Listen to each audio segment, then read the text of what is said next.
Mesdames et messieurs, bonsoir à tous et à toutes. Très heureuse de vous retrouver en ce vendredi 1er mai 2026, journée internationale des travailleurs. Voici pour vous les principaux titres qui font l'actualité ce soir. Au Mali, malgré le caractère chômé et payé du 1er mai, certains secteurs comme la santé, la sécurité et les médias restent en activité pour assurer la continuité du service. Pourquoi ces agents travaillent-ils ce jour férié? À Bamako, de nombreuses constructions restent inachevées pendant des années malgré l'essor du secteur immobilier. Une réalité qui met en lumière les difficultés économiques et structurelles du secteur du bâtiment. Voici les titres, le développement dans un instant.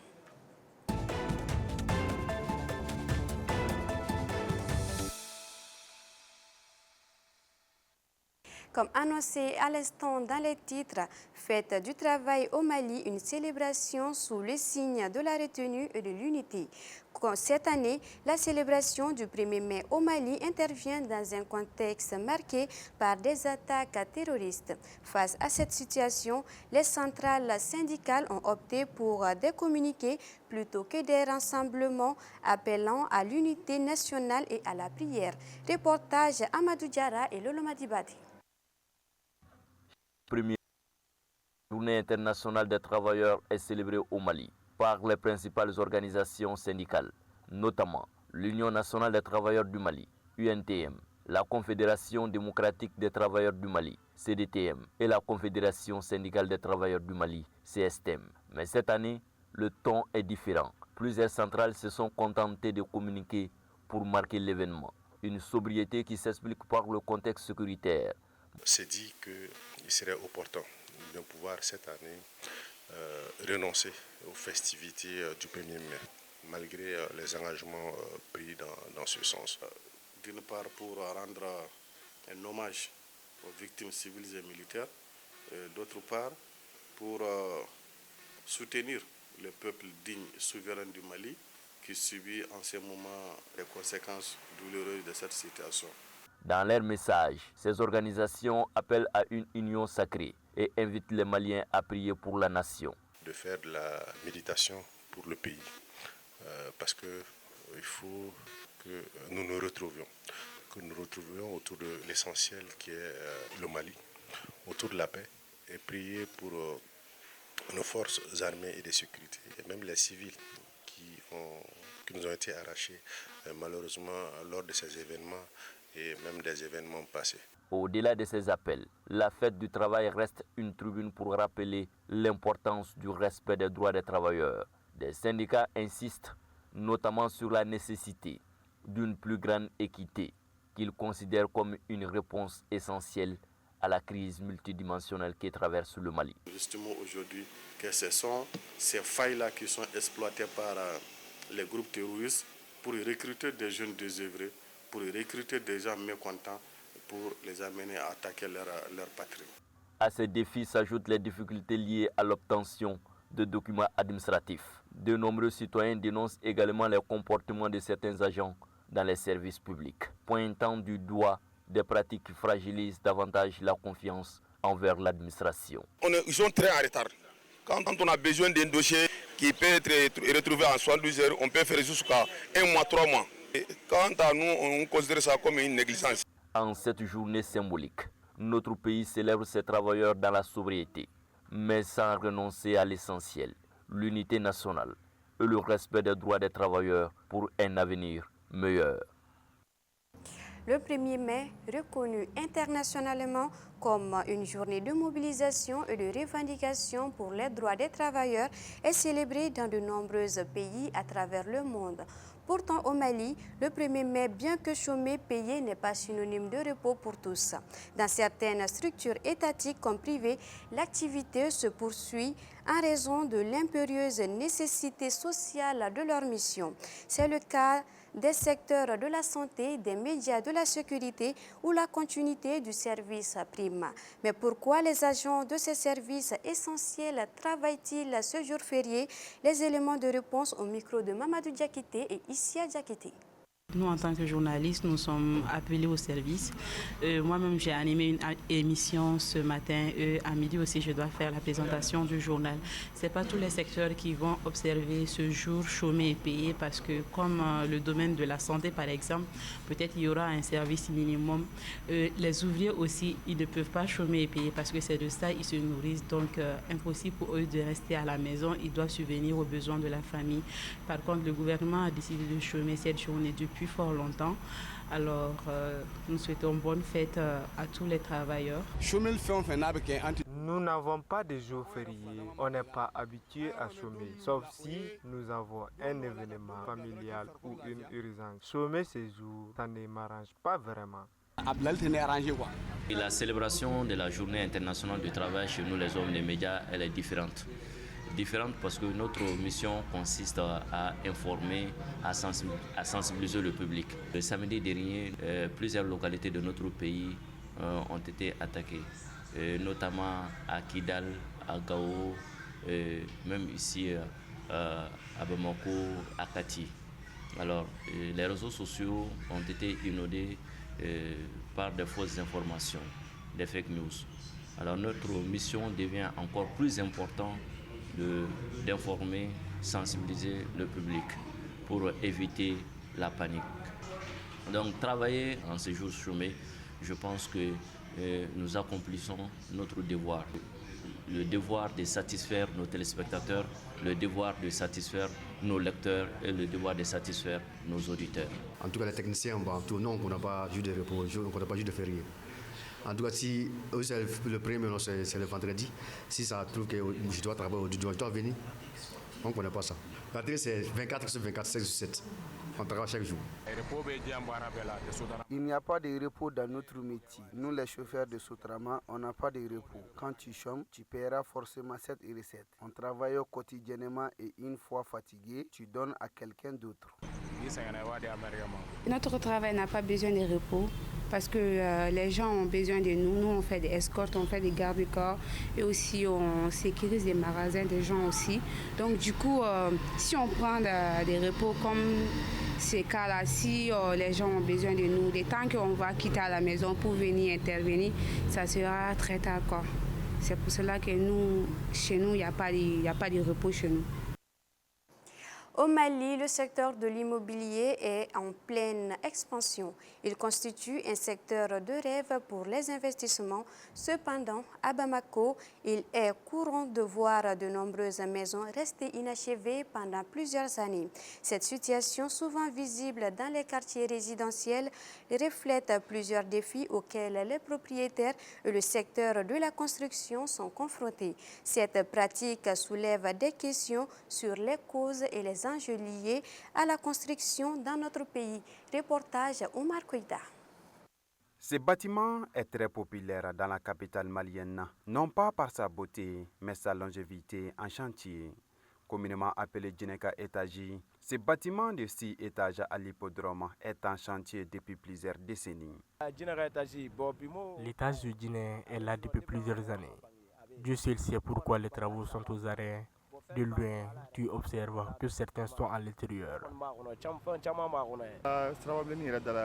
L'immeuble de Djiné est en chantier depuis plus de 20 ans et représente un vrai danger. Certains disaient que le bâtiment allait être démoli, mais toujours rien. Ils doivent prendre des dispositions pour mettre le bâtiment en valeur. Dans la capitale malienne, de nombreux chantiers inachevés, souvent considérés comme athées, sont visibles dans les quartiers résidentiels. Plusieurs facteurs expliquent cette prolifération de chantiers abandonnés à travers la capitale, selon le président de l'Ordre des architectes du Mali. Il y a beaucoup de chantiers qui ont démarré avec des problèmes fonciers et ensuite c'est des dossiers qui ont été judiciarisés et donc ces chantiers sont à l'arrêt. Il y a aussi des problèmes administratifs. Il y a des chantiers qui ont démarré sans autorisation de construire et des zones où on ne pouvait pas l'avoir. Donc là aussi, c'est des chantiers qui sont arrêtés. Moi, je pense que la principale cause, c'est un problème d'estimation à l'avance. Il y a beaucoup de gens qui démarrent les travaux sans pour autant faire une étude exhaustive et faire une estimation par des spécialistes. Ces structures inachevées nécessitent des expertises pour garantir leur stabilité et finir les travaux. Parce que quand un chantier est à l'arrêt, surtout si ça trouve que le gros œuvre n'est pas complètement fini, la structure peut avoir été affectée. S'il y a par exemple l'eau qui passe, qui va aller rouiller les fers, ça peut être un sérieux problème. Et si il y a eu déjà des installations de plomberie, d'électricité, ça peut aussi poser des problèmes. Il va falloir réapprendre. En fait, pour redémarrer un chantier, il faut obligatoirement passer par une étude, passer par des laboratoires, aller voir tout ce qui ne va pas bien, d'abord de visu, ensuite faire des tests. Il faut vraiment aller au fond avant de pouvoir, parce que ce qui peut se passer dans ce cas, s'il y a par exemple des fissures, on peut les réparer. Si il y a une partie de l'ouvrage à démolir pour pouvoir récupérer, on peut le faire. Si c'est vraiment affecté à fond, il faut tout démolir. En plus des défis structurels, ces bâtiments inachevés peuvent être des refuges pour les brigands et autres esprits du mal.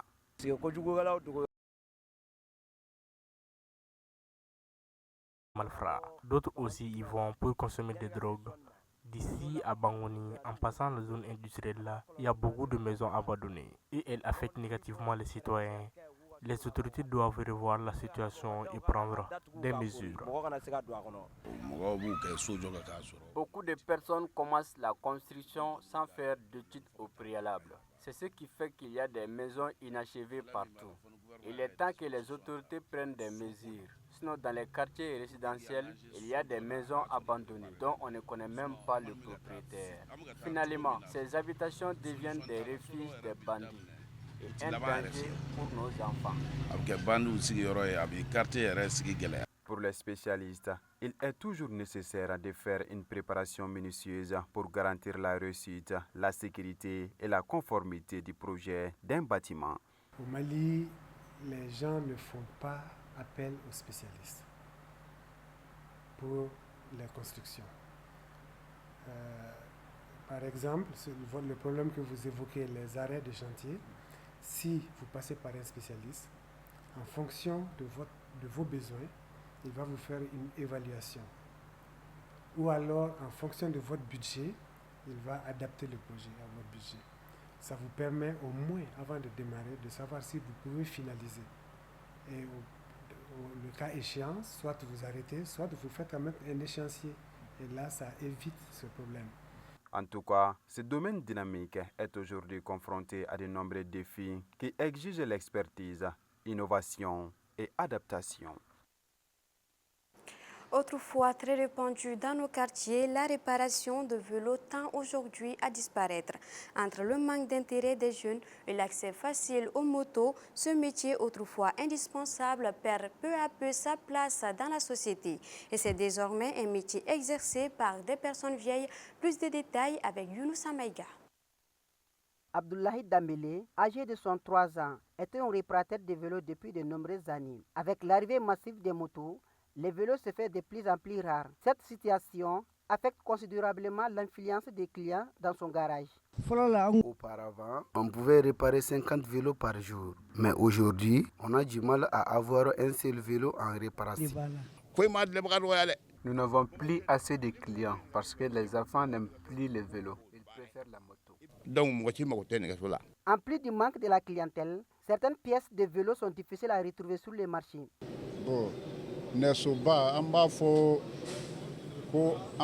Le vélo, appelé Bajan, pose problème car il est difficile de trouver ces pièces.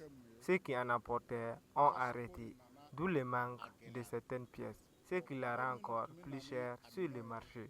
Une seule pièce peut coûter jusqu'à 5 000 francs.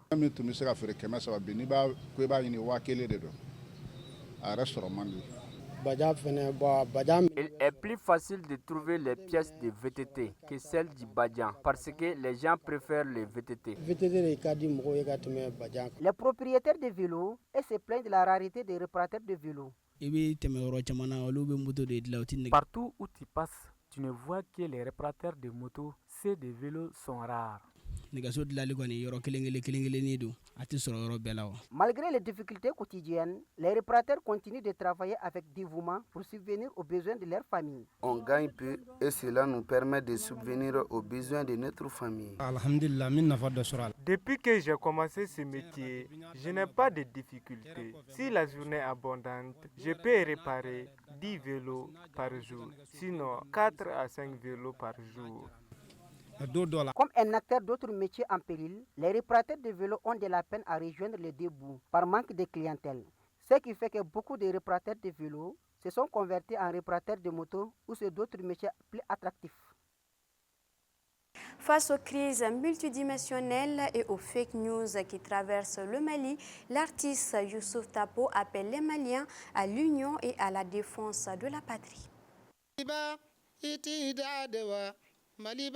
Ima kunde ala mana femin latiga wade beken nefa maliba ima kunde ni soro ka fo malien den dron ka fo tienre de to ko geleso ni gelena na wati mina wati de den sebe obe donya wala bele jema wuli ki chasiri wala sa gele nyo wala kana se ka soro mbode fo malien bele maldim bele jele ay to anga fara nyon kan ni nam fara la nyon kan dura ala be fanga di amma donc ay to anga fara nyon ka ali biali shini anga fasim wadi ngena inshallah o joro kanga ke ka dongole dumanda dongole nyuma kuma ka nyuma be min kono ka ke ka faso de on sulami ka faso de on hakli sigi ka faso de on fara nyon kan jamana sere de bala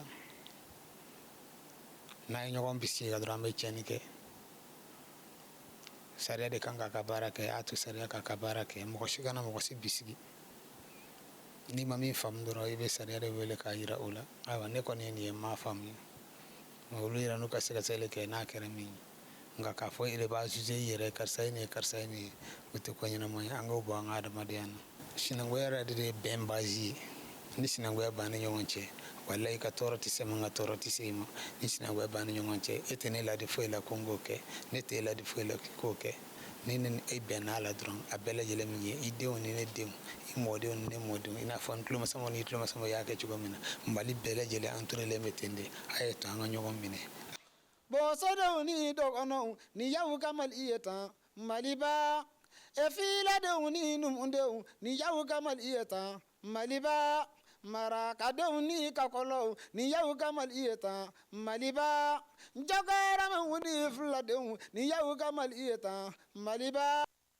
Voilà, c'est ce qui met fin à ce journal. Merci à tous de nous avoir suivis. Que la paix et la cohésion règnent dans notre pays, le Mali. Bonne suite de programme sur la M7 TV.